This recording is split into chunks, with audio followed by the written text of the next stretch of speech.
Put a potato in your indoor plants, and you'll never waste a plant again. Start by peeling a few potatoes. Potatoes are among the most commonly consumed vegetables. Typically, we use only their flesh, while the peels end up in the trash. This time, however, don't throw the peels away as usual. Potato skins are packed with nutrients like starch, potassium, and phosphorus, which you can easily put to use at home. Collect the peels and place them in a jar. Choose a container large enough to hold all the peels.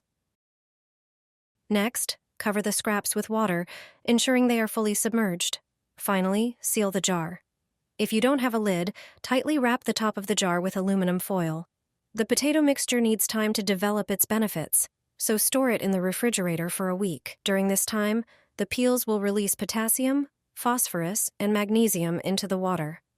After a week, strain the liquid into another container and discard the peels. They are no longer needed. And that's it. You now have a natural fertilizer, perfect for watering indoor plants, garden flowers, and vegetables. This water is an excellent source of minerals that will strengthen your plants, ensuring abundant blooms and healthy growth. It's a simple, eco-friendly way to transform potato peels into a nourishing elixir for your garden.